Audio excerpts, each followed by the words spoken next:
Welcome to Web3 and Me, presented by FLOLiO. I'm your host, Jeremy Weber, and I am joined, as always, by Dan Vondelok. Dan, how are you doing today? How's life in the Netherlands? I'm doing good. It's rainy. It's fairly rainy outside, but I'm indoors. I'm warm. I'm happy. So no complaints from my side. How about yours? Things are good. It's nice here in Colorado. We're supposed to get some more snow tomorrow, which is Wow, always snow. fun. So yeah, things are good, man. Looking forward to talking about some NFTs today, as always. So once again, if you're brand new to the show, thanks for joining us. We record two of these episodes a week. Tuesday focusing on some strategy for NFTs, whether you're beginner or more advanced.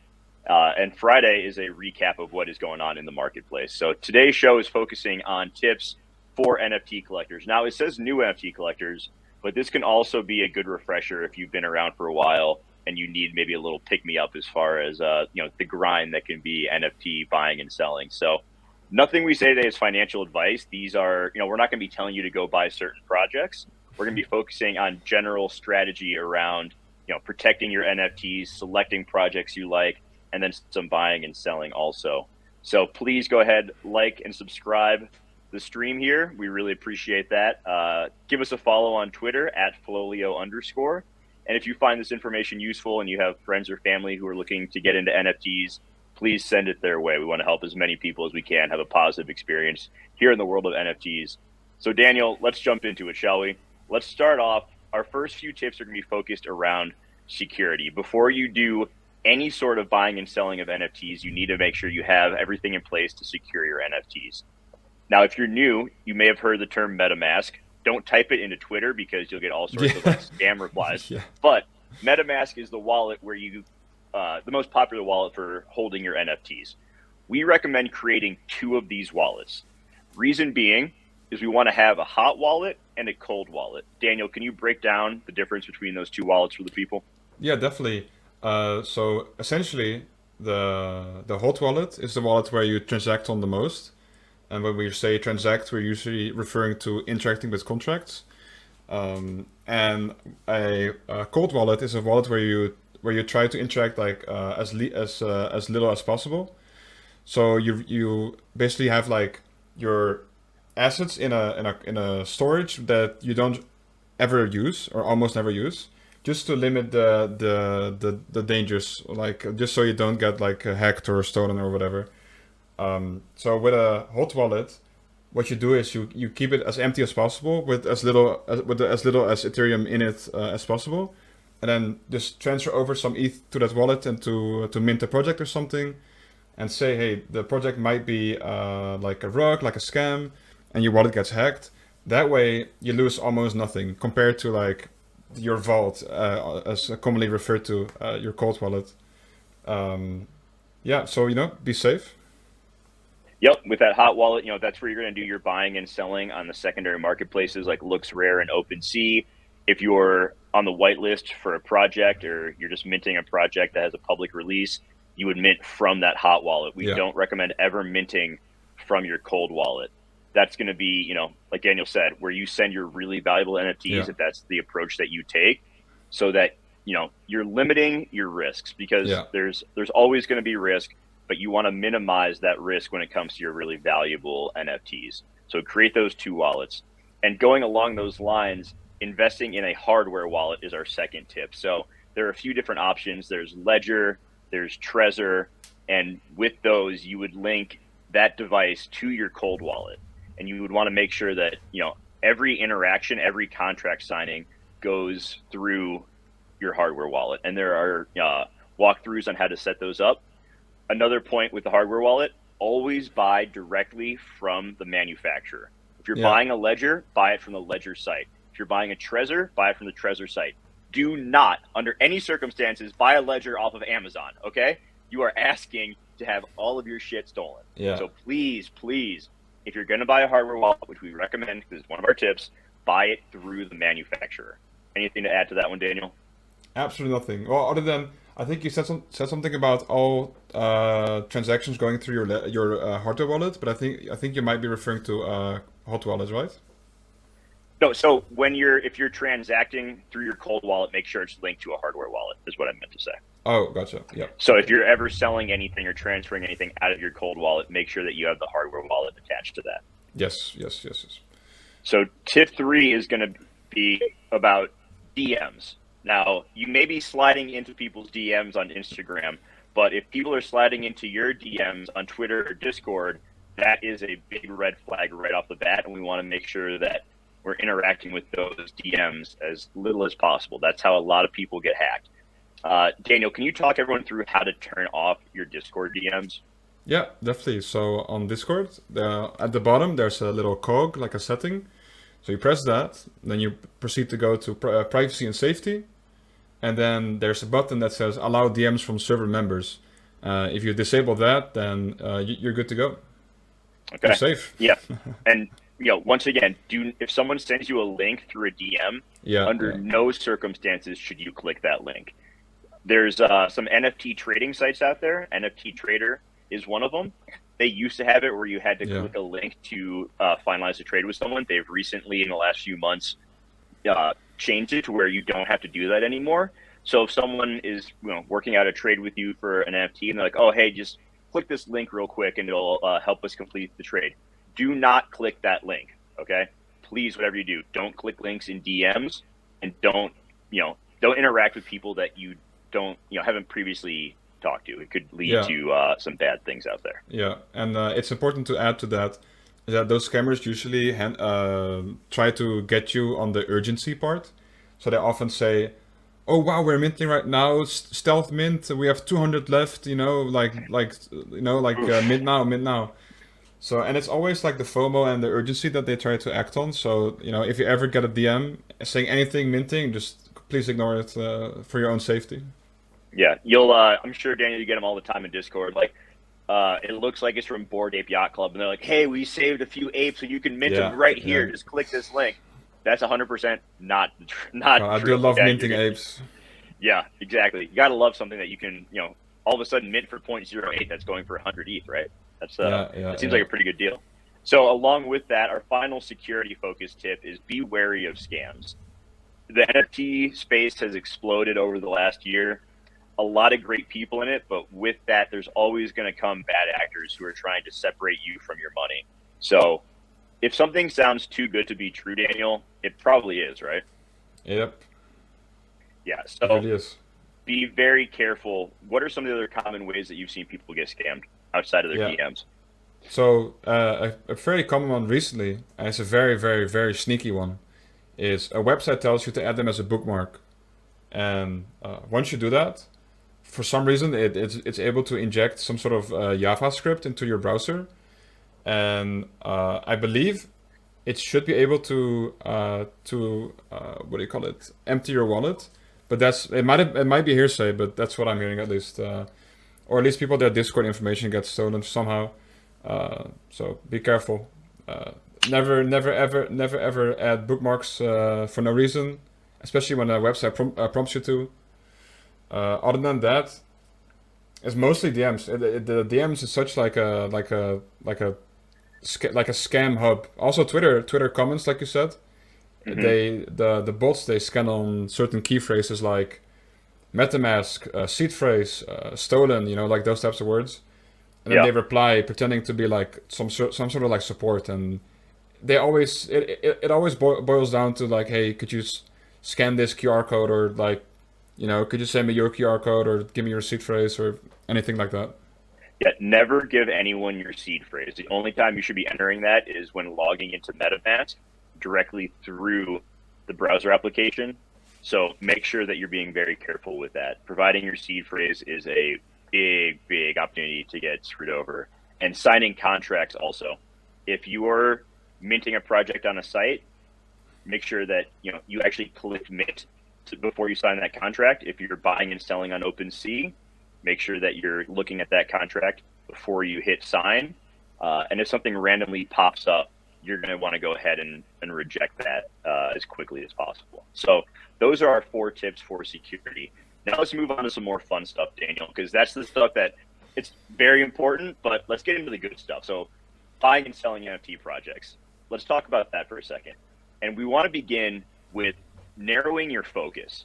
There are tens of thousands, hundreds of thousands of NFTs out there, Yeah. for God's sake. At this point, So right? it can feel really overwhelming. Every day there's some new farm animal or jungle animal Yeah. project that is minting. And it's usually bored and it's part of a club and it's cute and yada, yada, yada. So we want to narrow our focus down to a handful of projects and not try to invest in everything under the sun. Daniel, anything to add there? The only thing I can add there is it mostly helps to so you can stay up to date. Most people don't have the time to be in like 50 projects and actively stay up to date on like what's happening, and like because day-to-day developments could be reason enough for you to invest in a project or or like sell a project, like depending on like recent happenings. But also, these projects, they want to add value to you, right, as a holder.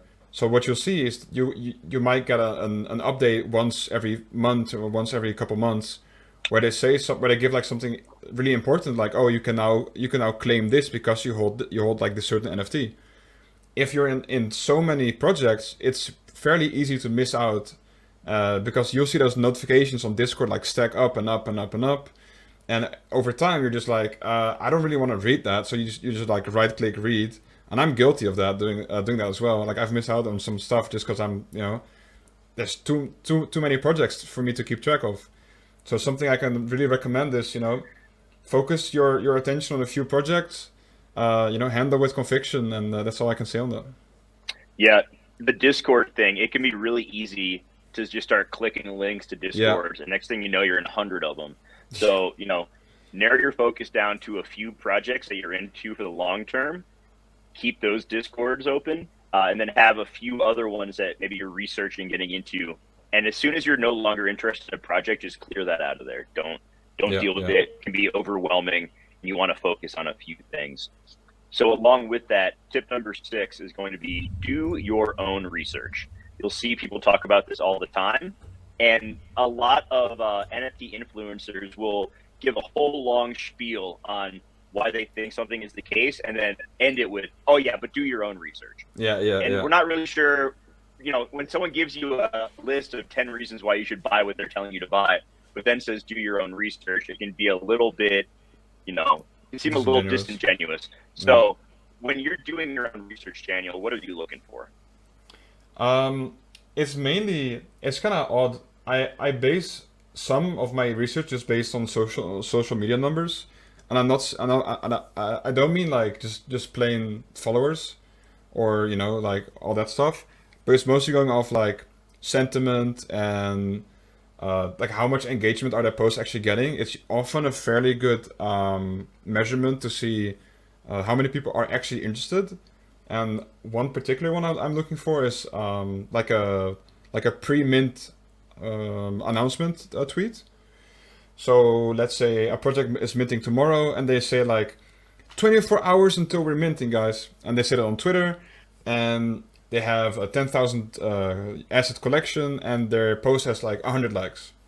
Okay, well you can do the math, right? There's not a lot. There's not a whole lot of people interested in the project, so odds are it might not do well for short-term flipping at least. For my long-term convictions, I'm usually sticking to play-to-earn games, so that mindset doesn't work for long-term. But that's what I do on short-term at least. Okay. Yeah, the research that you do, getting in the Discord, I know I said not to get into too many of them, but if you're looking into a handful of projects, narrowing your focus, getting into the Discord and asking questions Yeah, and having members of the team and leaders of the project actually interacting with you is a very big positive. yeah, And if you're asking some hard questions about what they're going to do with the money that they make from the mint, and they're very transparent and answer your questions, that's a good thing.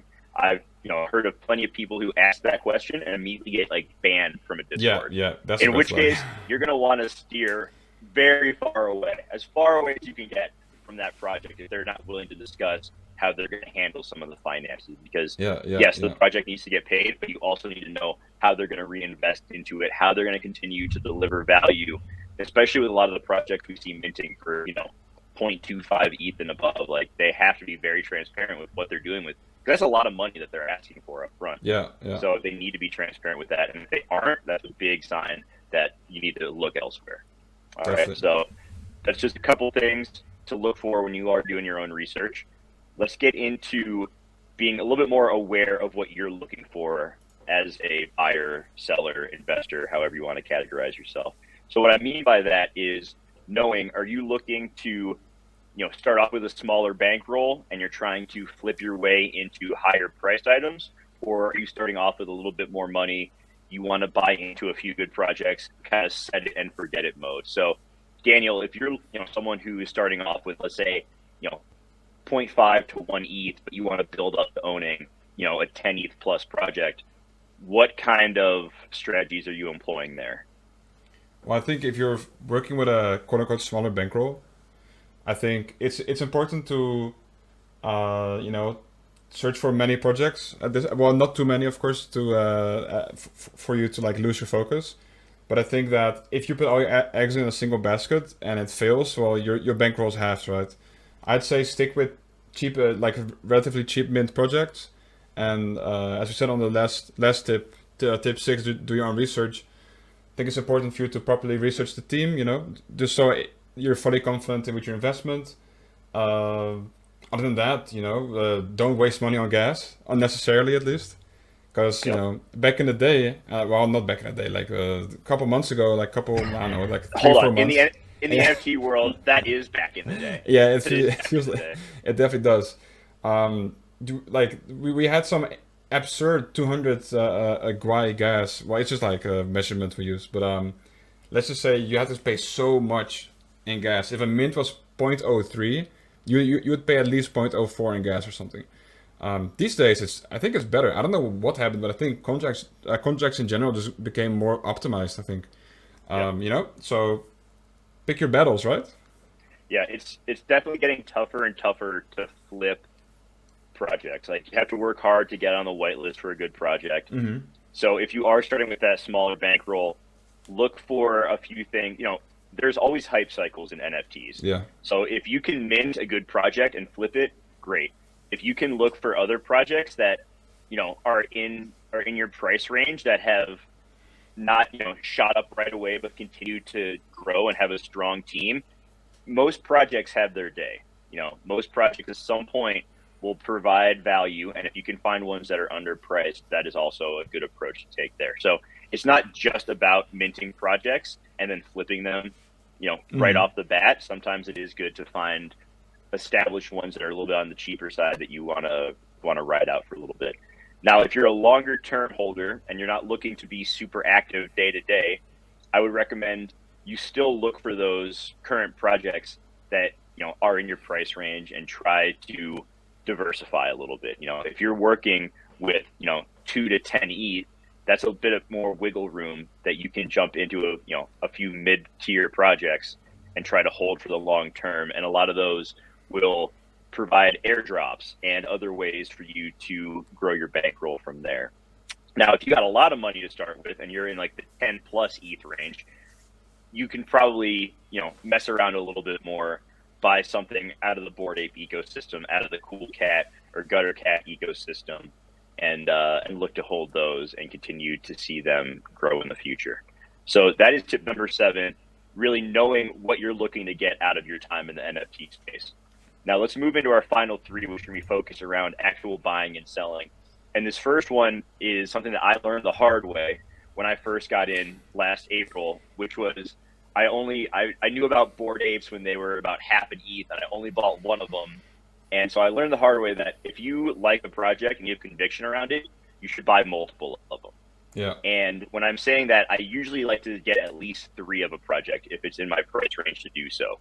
One to sell to cover my cost basis in all of them. So let's say I had bought 3 Bored Apes for half an ETH. Selling that for 1.5 to 2 to cover what you put into the entire thing is not a bad strategy. Obviously, for that, it would have bit me in the butt long term. A second one you can sell if you want to take some profits and diversify a little bit, and then holding, that third or fourth or fifth one and seeing if it really takes off, because, it can seem tough to get projects that are going to 10, 20, 30x because it is. So if you can find a few that, start to grow, hold those, those are going to be your best bet at a moonshot that could produce, potentially life-changing money. It has for a lot of people in the NFT space so far, and it will continue to do so in the future if you follow some of these tips, narrowing your focus, acting with conviction. Daniel, when you buy something, I know like with the cool pets, you're able to get a couple of those. Hmm. Do you try to buy a few at a time, or do you usually stick with just one?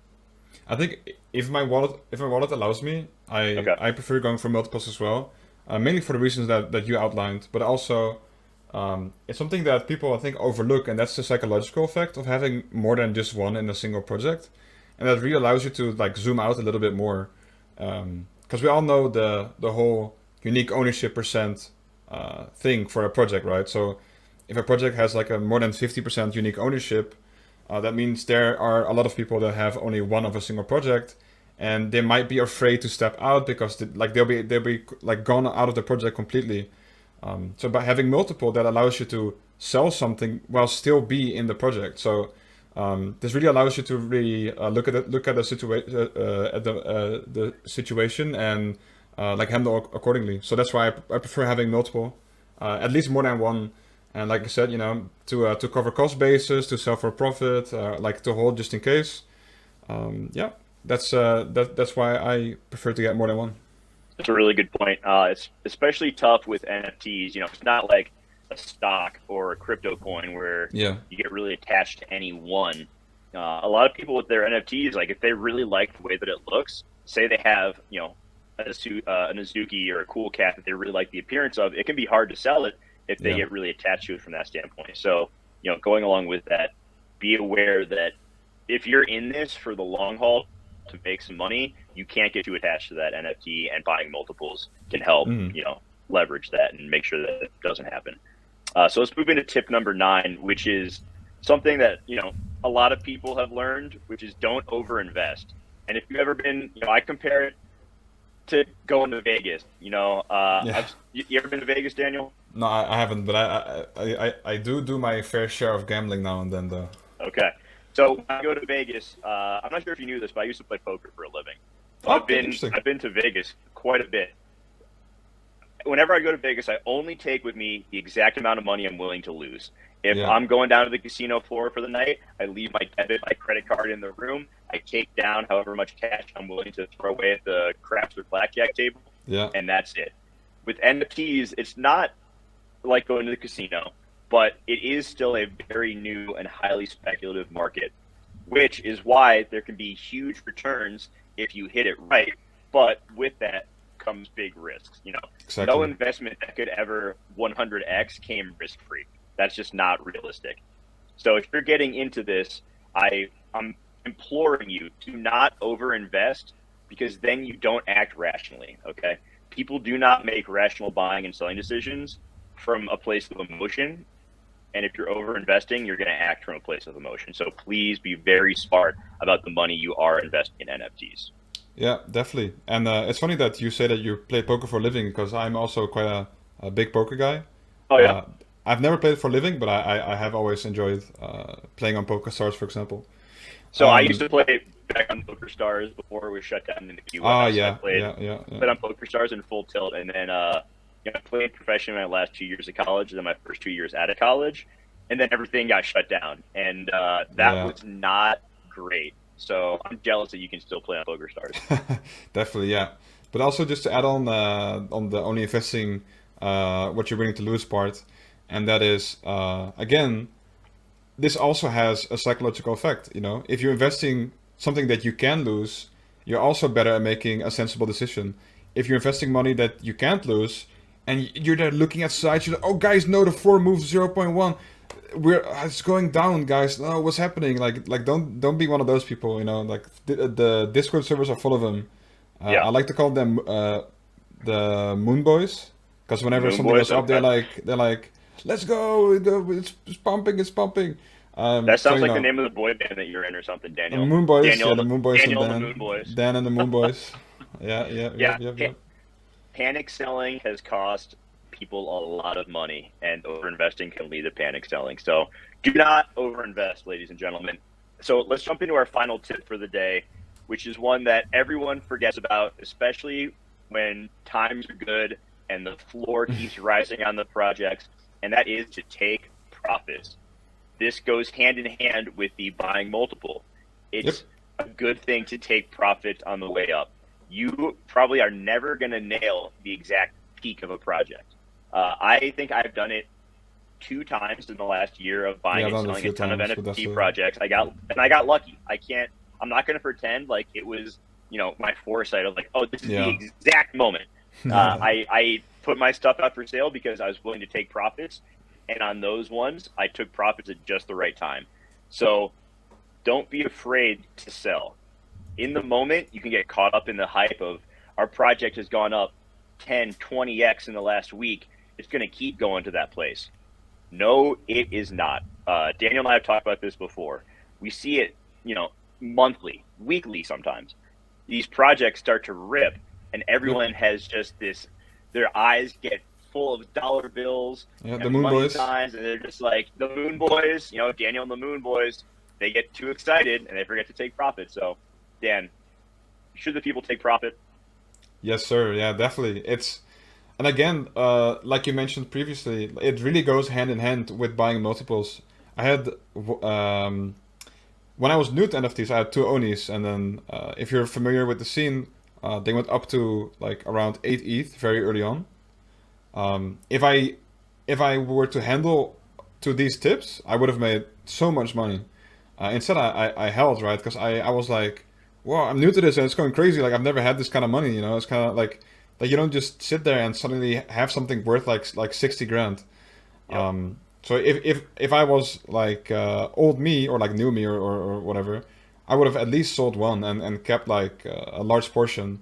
Um, and also something free, recently, I had one Asuna, and they went up to 3.8 pre-review, but I only had one. So if I had multiple, I would have also sold one, but I didn't. So Yeah. keep Yeah. these All tips. of these 10 tips today, these are all stuff that Daniel and I have pulled from personal experiences. So these are mistakes that we've made along the way. And we want to help if you're brand new to this or if you need a little bit of a refresher, we don't want you to make all the same mistakes that we did. We want to try to impart, some advice here that's actionable and that you can use to help this NFT journey. So Daniel, any final thoughts for the people today? I don't think so. Other than carefully study these tips, distance yourself a little bit, zoom out, don't rush into things, don't FOMO, do your research, keep a And cool head. have a little bit of fun. NFTs Have are fun, yeah. this is meant to be fun. That's fun sometimes. It's fun getting in. And Daniel and I, we've become buddies through NFTs, working for FLOLiO. I've met and interacted with a lot of great people through Twitter and Discord based on NFTs. So have fun along the way. Be smart with what you're doing with your money. Stay safe out there. So for Dan Vondalak, for the team at FLOLiO, please come back. Join us on Friday for our live show where we'll be joined with Ryan, who is a big NFT collector. He's going to be talking to us about Bored Ape Yacht Club, some other NFT projects. So join us on Friday, 1 p.m. Eastern. We are going live. I am Jeremy Weber. Thank you very much for being with us today. Take care, everybody. All right, bye bye.